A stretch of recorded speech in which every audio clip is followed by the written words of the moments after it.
அவங்க ராமாயணத்துக்கு அன்பு நூல்னு பேர். ராமாயணம் மாதிரி ஒரு உயர்ந்த காவியம் இன்னும் வரும். எப்படி வாழ்ந்து காமிச்சவர், தெய்வமா மனிதனாக வந்து வாழ்ந்து காண்பித்தார். அப்படி ராமாயணத்திலே மிக மிக சிறந்த பாத்திரம், உயர்ந்த பாத்திரம் அவர் ஆஞ்சநேய சுவாமி. ஆஞ்சநேய சுவாமி மிகச்சிறிய வடிவெடுத்து 2 தூறலுக்கு நடுவில் மழையில் மாறி துளிக்கு தாரை இடுக்கும் வரவல்லி. அதனால தான் ஆஞ்சநேய சுவாமி இலங்கையில் போய் சீதையை தேடும்போது அரண்மனை கதவு மூடியிருந்து அதை பூட்டு துவாரம் வழியாக உள்ளே போய் தேடுறார் ஆஞ்சநேயர். அரண்மனை மூடி இருக்கும்ல இரவு நேரத்தில், பூட்டு துவாரம் வழியாக உள்ளே போய் தேடுறாரு. ரொம்ப படித்தவங்களுக்கு என்ன அடையாளம்னா அடக்கமாக இருப்பாங்க. கற்றறிந்தவர் என அடங்கிங்கிறார் கம்பர். யார் ரொம்ப படித்தவனா அடக்கமாக இருப்பாங்க. அவ்வளவு படித்தவர் எப்பவும் பாருங்க வாய் புத்தி இப்படிதான் இருக்கு. ஆஞ்சநேய சுவாமி எந்த இதுலையும் போய் பாருங்க, ராமர் லட்சுமணன் சீதை நிற்பாங்க, இப்படிதான் இருப்பார் ஆஞ்சநேய சுவாமி. அடக்கமும் அமருள் உய்க்கும் அடங்காமை ஆறிருள் உய்த்து விடும்.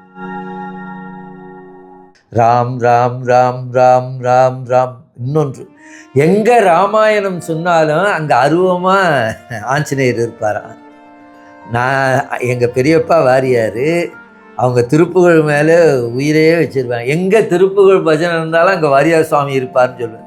எங்கே ராமாயணம் நடந்தாலும் ஆஞ்சநேய சுவாமி அருவமாக இருப்பார், நம்ம கண்ணுக்கு தெரியாது. இந்த நாடு சுதந்திரம் பெறுவதற்கு ராமநாமம் ரொம்ப முக்கியம். அதை எப்போவோ ஜபம் பண்ணி கொண்டே இருக்கிறாரு இன்றைக்கும். வாரியார் சாமி நகைச்சுவையாக சொல்கிறார், முஸ்லீம்கள் கிறிஸ்தவங்க கூட ராமநாமம் சொல்கிறாங்க. எப்படியா? வந்தாராம், போனாராம், சென்றாராம், அவர் அறியாமையே ராமநாமம் வந்துருச்சான். ராமா என்ற எழுத்து நம்மளை நாமுக்கு யாருன்னு சொல்லிக்கிறோம். நானும் சுக்கி சிவாயா நாகர்கோவில் போயிருந்தோம். அப்போ அவர் சொன்னார், ஆஞ்சநேய சுவாமி ஏன் இப்படி கும்பிட்றார் தெரியுமான்னு கேட்டார். சாமி அடக்கத்தினுடைய அறிகுறி அதெல்லாம் ஒன்றும் இல்லை. இந்த பையன் ஒரு 5 ரூபாய்க்கு வெத்தலை மாலை போட்டுட்டு எனக்கு வேலை வேணும், எங்கள் அப்பாவுக்கு உடம்பு சரியாகணும், என் தம்பிக்கு இப்போ கல்லூரியில் இடம் கிடைக்கணும், எங்கள் அம்மாவுக்கு ரொம்ப இருமல் இருக்குது அது சரியாகணும், எப்பா ஒரு 5 ரூபா மாலை போட்டு என்னை எவ்வளோ வேலைடா வாங்குறேன்னு விட்டுடுன்னு கும்பிட்றாராம் அவர் சொன்னது.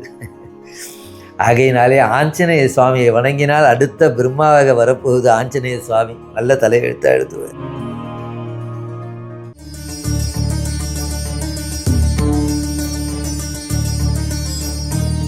முருகன் குமரன் குகன் என்று மொழிந்து உருகும் செயல் தந்து உணர்வு என்று அருள்வாய். ஞானமே வடிவாகிய கருணை கடலாக விளங்குகின்ற கந்தபிரான் கருணையினால் பரிகார ஸ்தலம் நேயர்கள் அத்தனை பேருக்கும் சிறியனுடைய நன்றி கலந்த பணிவான வணக்கங்கள். இதிகாசங்கள் 3 சிவரகசியம்னு இருக்குது, அது ரகசியமாகவே போயிடுச்சு. ராமாயணமும் பாரதமும் 2 கண்கள் போன்றது. மகா பெரியவர் சொல்வார், ராமாயணமும் பாரதமும்லாம் அந்த காலத்தில் கோயில்களில் 6 மாதம் ராமாயணம் 6 மாதம் பாரதம் நடக்குமா. மக்களை மக்களாக வாழச் செய்யக்கூடிய நூல்கள் இவை 2. ராமாயணத்துக்கு அன்பு நூல்னு பேர், மகாபாரதத்துக்கு அறநூல்னு பேர். வள்ளுவர் சொல்லுகிறார், அன்பும் அறனும் உடைத்தாயின் இல்வாழ்க்கை பண்பும் பயனும் அது. திருமணம் செய்து கொண்டு வாழ்வது அறம் செய்வதற்காக, அன்பு இருக்கணும். அவங்க ராமாயணத்துக்கு அன்பு நூல்னு பேர். ராமாயணம் மாதிரி ஒரு உயர்ந்த காவியம் இன்னும் வரும். எப்படி வாழ்ந்து காமிச்சவர், தெய்வமாக மனிதனாக வந்து வாழ்ந்து காண்பித்தார். அப்படி ராமாயணத்திலே மிக மிக சிறந்த பாத்திரம், உயர்ந்த பாத்திரம் அவர் ஆஞ்சநேய சுவாமி. ஆஞ்சநேயருக்கு நிகரான பாத்திரம் கிடையவே கிடையாது, உயர்ந்தது. ஆஞ்சநேயர் அளவில்லாத பெருமையுடையவர், ஆற்றல் உடையவர்.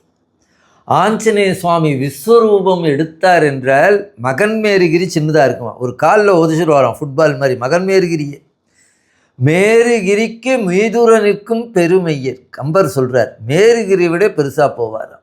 அடுத்தது மழை பொழிந்தால் 2 தூறலுக்கும் நடுவில் போவாராம். நம்ம மழையில் நனைஞ்சிறதுக்கு ரெயின் கோட்டு போட்டுமோ கொடை போட்டுமோ அப்பயும் நனைஞ்சிருவோம். ஆனால் ஆஞ்சநேய சுவாமி மிகச்சிறிய வடிவெடுத்து 2 தூறலுக்கு நடுவில் மழையில் மாறி துளிக்கு தாரை இடுக்கும் வரவல்லி. அதனால தான் ஆஞ்சநேய சுவாமி இலங்கையில் போய் சீதையை தேடும்போது அரண்மனை கதவு மூடியிருந்து அதை பூட்டு துவாரம் வழியாக உள்ளே போய் தேடுறார் ஆஞ்சநேயர். அரண்மனை மூடி இருக்கும்ல இரவு நேரத்தில், பூட்டு துவாரம் வழியாக உள்ளே போய் தேடுறாராம். இன்னொன்று, எல்லார் தலையிலையும் பிரம்மா தான் எழுதியிருப்பார், இப்படி இப்படி வாழணும், இங்கே போயிரு, நீ பம்பாயில் போய் கஷ்டப்படு. ஒருத்தர் லண்டனில் இருக்கார், அமெரிக்காவில் இருக்கிறாரு, ஒருத்தர் எங்கெங்கேயோ சாமி எழுதுறார். அன்று எழுதினவன் அழிச்சு எழுத போகிறானா, எல்லாம் அவன் எழுத்துப்படி தான் நடக்குன்னு சொல்கிறார். அப்படி எல்லாம் செய்கின்ற பிரம்மதேவராலே ஆஞ்சநேய சுவாமி எவ்வளவு படித்தார்னு பிரம்மாவுக்கே தெரியாது. கம்பர் சொல்கிறார், காதல் நான்முகனாலும் கணிப்பரிய கலை அனைத்தும் கதிரோன் முன் சென்று ஓதினார். கதிரோன் சேர்ந்த சூரிய பகவான். சூரியன் தான் கல்வி கிரகம். நீங்கள் நவகிரகத்தில் நடுவில் இருப்பார், கிழக்கு பார்த்து இருப்பார், கல்வி கிரகம். அவர் தான் சூரிய பகவான். சூரிய பகவானை எல்லோரும் வழிபடும். அதுவும் ஞாயிற்றுக்கிழமை தவறாமல் சூரியனை வணங்கணும். நான் ரொம்ப சின்ன பையனாக இருக்கும்போது எங்கள் பாட்டி கனகவல்லி அம்மையார், வாரியார் சுவாமிக்கு அம்மா, சின்ன பையனாக இருக்கும்போது காலையில் சூரியனை காமிட்டு என்னை கூப்பிடுவாங்க. நான் பேரன் தானே, சின்ன பையனாக இருப்பேன், சூரியனை பார்த்து கும்பிடுன்னுவார். பாட்டி சொல்கிறத கேட்கணும், கும்பிடுவேன். அவங்க எனக்கு சொல்லிக் கொடுப்பாங்க. ஒற்ற ரதம் ஏறி உலகெல்லாம் சுற்றி வந்து என் சித்தத்துள் நிற்கும் ஓம் சிவசூர்யாய நம, ஓம் சிவசூர்யாய நம, ஓம் சிவசூர்யாய நம. இப்படி தினம் 3 முறை சொல்லுவாங்க. நீ ஆரோக்கியமாக இருப்பப்பா, நோய் வராது. சௌரம்னு சொல்கிறாங்களே, அவருக்கு அதிதேவதை சூரிய பகவான். நாங்கள்லாம் சிவபூஜை செய்கிறோம், தினம் சூரியனுக்கு பூஜை செய்வோம், மகாலட்சுமிக்கு பூஜை செய்வோம். மகாலட்சுமி பொது வழிபாடு. எல்லா சிவன் கோயிலையும் கஜலட்சுமி இருக்கும். அதுபோல் சூரிய பூஜை செய்தால் ஆரோக்கியமாக, ஐயா சௌக்கியமானு கேட்குறோமே, சௌரியமாக இருக்குன்னு சொல்கிறோமே, அதை நமக்கு ஆரோக்கியத்தை கொடுக்குறவர் சூரிய பகவான். அதனால தான் காலையில் எழுந்து சூரியனை கும்பிடணும். ரொம்ப சின்னது தான். ஓம் சிவசூர்யாய நம, ஓம் சிவசூர்யாய, அப்படி வணங்கணும். அந்த சூரிய பகவான்கிட்ட போய் ஆஞ்சநேயர் படித்தாராம். சூரிய பகவான் என்ன வேகத்துக்கு போவாரோ அப்படியே பின்பக்கம் நடந்து போய் படித்தாராம். காதல் நான்முகனாலும் கணிப்பரிய கலையனைத்தும் கதிரோன். எல்லாம் படித்து முடிக்க முடியுமா? ஆஞ்சநேயர் எல்லாம் படித்து முடிச்சுட்டாராம். ரொம்ப படித்தவங்களுக்கு என்ன அடையாளம்னா அடக்கமாக இருப்பாங்க. கற்றறிந்தவர் என அடங்கிங்கிறார் கம்பர். யார் ரொம்ப படித்தவனோ அடக்கமாக இருப்பாங்க. அவ்வளவு படித்தவர் எப்பவும் பாருங்கள் வாய் புத்தி இப்படி தான் இருக்கும். ஆஞ்சநேய சுவாமி எந்த இதுலேயும் போய் பாருங்கள், ராமர் லட்சுமணர் சீதை நிற்பாங்க, இப்படி தான் இருப்பார் ஆஞ்சநேய சுவாமி. அடக்கமும் அமருள் உய்க்கும் அடங்காமையும் ஆறிருள் உய்த்து விடும்.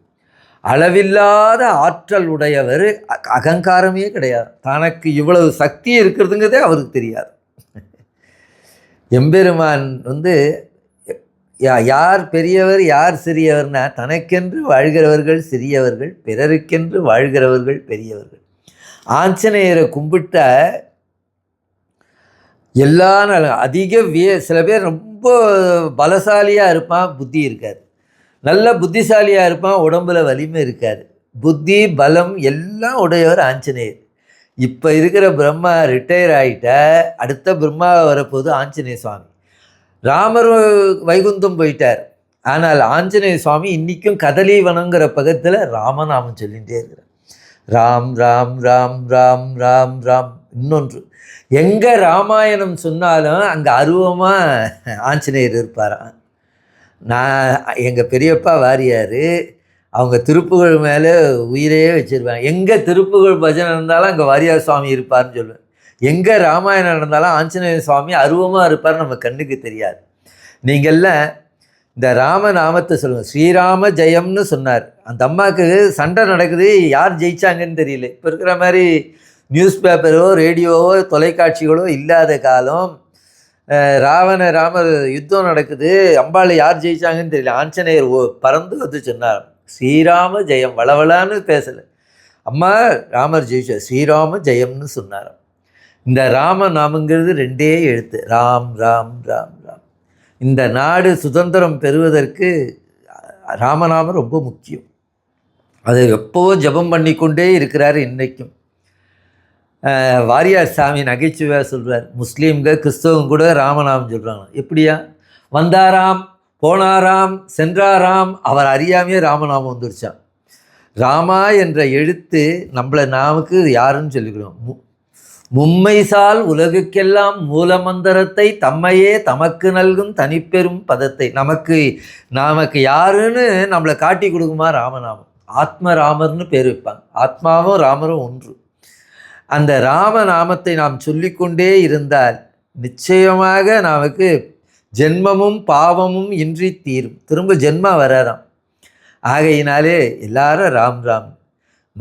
காந்தியடிகள் தினம் 108 முறை ராமநாமம் சொல்லாமல் படுக்க மாட்டார். நவகாலியிலே அதிக யாத்திரை. அப்போ ஏறக்குறைய 80 வயது கிட்டக்க இருப்பார் காந்தி. ரொம்ப தளர்ந்த பருவம்.